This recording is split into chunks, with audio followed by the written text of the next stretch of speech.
Evan Cohen with you. You can jump in on the show at 888-SAY-ESPN, 888-729-3776. Has a lot of conversation, of course, about the NBA Finals. Good morning, Smalls. Good morning, CC. Good morning, Evan. Good morning, Smalls. It is the matchup that everybody can get excited about in the NBA Finals. When you have the most dominant force in all of the sport in Victor Wembanyama going up against maybe the most likable team this postseason in the New York Knicks, and arguably the most passionate fan base in the entire league. Mm-hmm. And then you have the world's greatest arena, Madison Square Garden, as the stage for 3 NBA Finals games. Smalls, it doesn't get any better than this. No, this is everything we love about sports, Cece and Ev. Good morning.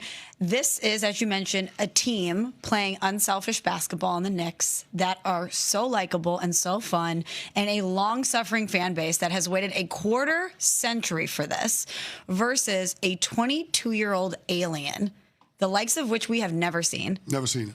He is so rare and so special, and this is what we love about sports. We love to watch greatness on display.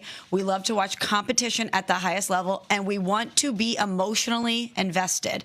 And no matter what side of this thing you're on, whether you want to see the Knicks and Brunson, the Nova Knicks, such a likable team break through, or you want to see the Victor Wembanyama era of the NBA officially take flight, this series has something for everyone. We are so lucky to have this matchup, and I cannot wait to watch it. And Wemby, after the game, after the 111-103 victory over Oklahoma City on Saturday night, talked about where he is in the league right now relative to potential greatness on the horizon. Here's Wemby post-game.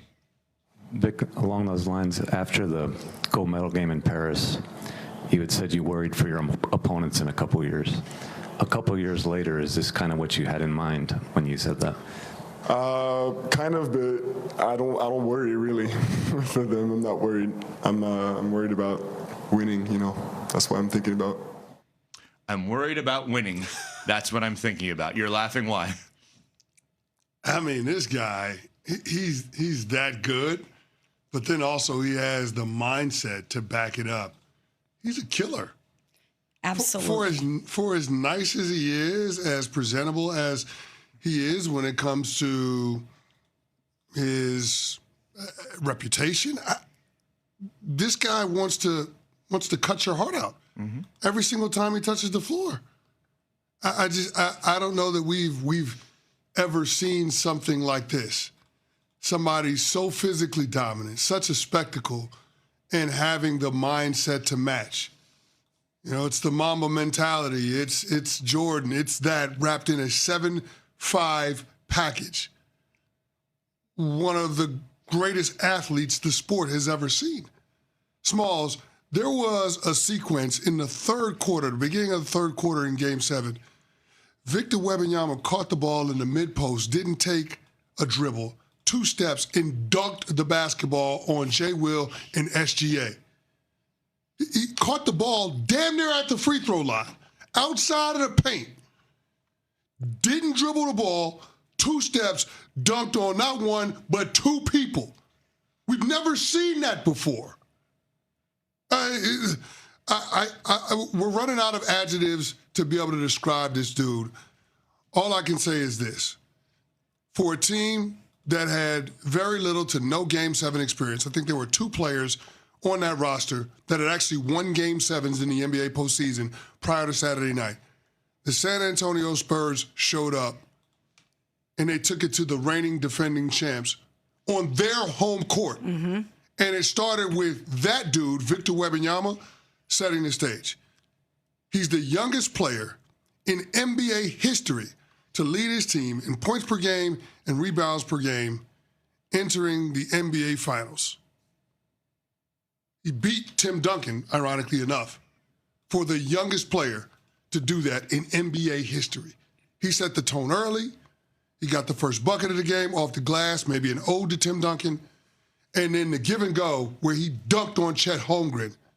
Oh, was he there? We'll get to that. I didn't know he was there. But that play, that set the tone for everything else, as far as I was concerned. The gravity of Wemby on the offensive end created opportunities for everybody else on San Antonio to get open shots, and those dudes, by and large, knocked them down. outside of the Spurs' big three of Steph Castle, Dylan Harper, and Victor Wembanyama, the team went 12 of 29 from behind the arc. And let me tell you something. If the others from San Antonio shoot 40% or better from the three-point line, they are unbeatable. They shot 41% from the three-point line in Game 7. If those others outside of the big three can shoot like that with open looks, you're not beating this San Antonio Spurs team. You're just not. They are really good.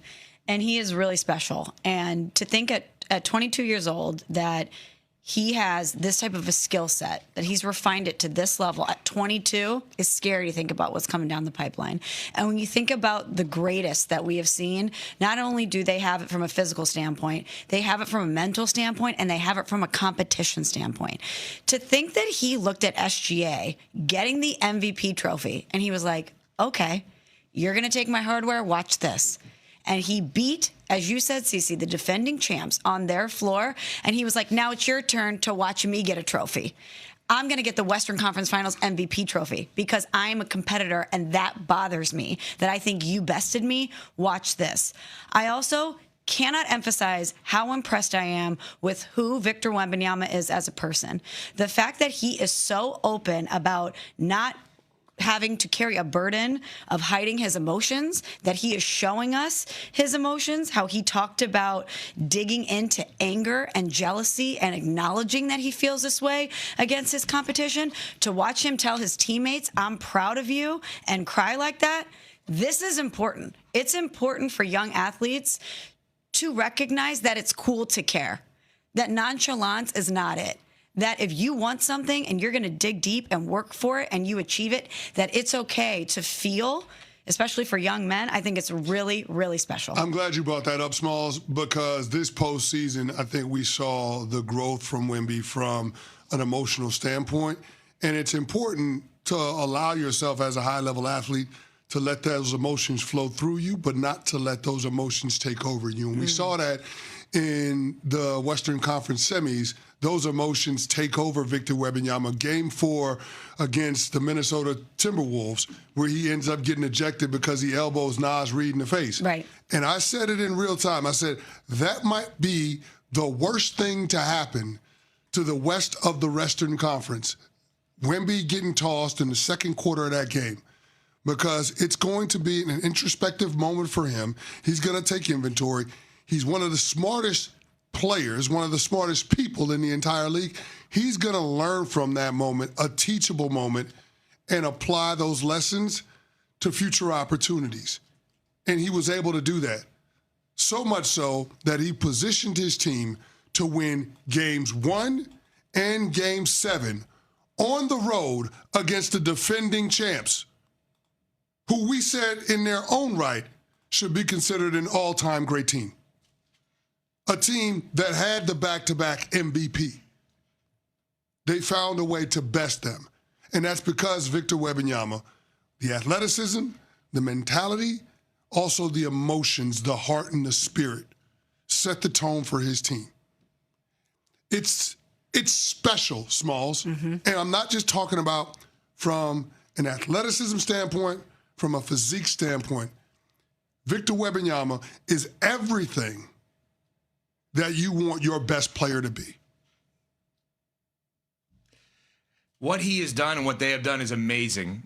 And what he has done is amazing if he compared himself to guys like Giannis and Jokic and SGA. But he doesn't. You got to win now. Because it's Michael. That's who he compares himself to. It's Michael. It's Kobe. It's Tim Duncan. It's 5 or more. You want to get to 5 or more? You got to win this one now. No, I'm not kidding. It's really important to think about this. You cannot say he's ahead of schedule unless he finishes the job. He's gonna have an opportunity to finish the job. We can't just assume titles in the future, which we have all done. But with this guy, this can't be a Marino moment. So if he wants to beat Michael, which he is so open that he wants to be the greatest ever. He doesn't back down from that. Right. We love Giannis. We love Jokic. We love SGA. They're awesome players. They are not the greatest ever. You want to be the greatest ever? Get one ahead of schedule. You have 4 more to go. He cried the other night, as he should, because it was an emotional, amazing moment to beat this Oklahoma City team. You want to be like Mike. It doesn't matter if you beat Oklahoma City if you don't beat the Knicks. You got to get one early. Mike didn't get one this early. LeBron didn't get one this early. Kobe didn't get one, I don't think, this early, did he? Because he had those years. Maybe Kobe may have gotten one, but it wasn't really his team as much as it was Shaq's team. It wasn't his team. It was Shaq's team. You want to be considered the greatest ever, which he's pretty open about the fact that this is his goal. And he, so far, is on track. Get one ahead of schedule. Getting to the finals ahead of schedule, LeBron did that in 07. Right? LeBron got to the finals ahead of schedule. Man, you look at that team he took to the finals. Unbelievable. But he lost. Unbelievable in the worst way. Unbelievable that he took them to the finals. Yeah, that's what I'm saying. It's not an all-star team. Yeah. This group that he has now is going to be an all-star team. Steph Castle is going to be an all-star. Dylan Harper is going to be an all-star. Julian Champagnie is not going to be an all-star, but he's going to star in his role, cut by Daryl Morey. Shout out to Daryl Morey. Yeah, cut by Daryl Morey. I'm just like, you want to be what you say you want to be, which I think he is trending in an unbelievable direction. You got to finish the job now. So if I'm picking up what you're putting down, you're saying that Wemby is under more pressure to win this finals than the New York Knicks? Not even close. And I'll tell you why. What? Whoa. The New York Knicks are not a historically great franchise relative to winning. The Spurs. That's a hot take. Get the pre-take music cranking, guys. This is the most obvious take in the world. This is the most obvious take in the world. Ooh. No, the New York Knicks are not a winning franchise historically. They have already won. The Knicks have done an unbelievable job. They have proved everyone, including me, wrong. What's happening now is you're talking about the most important franchise in this finals, New York Knicks. The best franchise in the finals historically, Spurs. 5 titles. 5 titles. Yes. You want to be like Duncan? Go get one now. Which is why the Knicks have way more pressure on them. No. Because with the Spurs, you know how steady they are, how consistent they are. Wemby's 22 years old. Yeah, and this is just the beginning of what could be a long road for him. If you're the Knicks, how do you know that you're going to even be able to get back here? You don't know what the East is going to look like. The Celtics are going to be back. You don't know where Giannis is going. You don't know what's going to happen with the complexion of your team. You cannot bank on future success if you're the Knicks. And you're playing the best basketball out of anybody. No, I think... They've already proven so many people wrong. Life is about proving people right. Wemby has to prove people right here. You want to be compared to Michael? No. Get one before Michael ever did. You don't think that Mike Brown needs to be proven right? You don't think that Jalen Brunson needs to be proven right? You don't has been. Jalen Brunson and Mike Brown. Can you say that he is a guy that you can build a championship franchise around unless he wins a championship? No, he's there. I'm wrong. Mike Brown, I was right about. You are wrong. You are. I'm wrong about Jalen Brunson. He's wrong. Jalen Brunson. Jalen Brunson's awesome. The Knicks have accomplished a goal, getting to the finals. That's awesome. They have 4 more to go. Jalen Brunson's not comparing himself to Michael Jordan. Michael Jeffrey Jordan. Michael Jeffrey Jordan. It's just great to be a part of the show where 2 people are arguing, and I'm not one of them. Give it time. This is awesome. You're going to have to pick a side. You're going to have to pick a side. 3776. There's your telephone number to be a part of the show. We will continue this conversation. Plus, what happens next with the Thunder? We'll get to that next. We're on Sportsmanlike, presented by Progressive Insurance.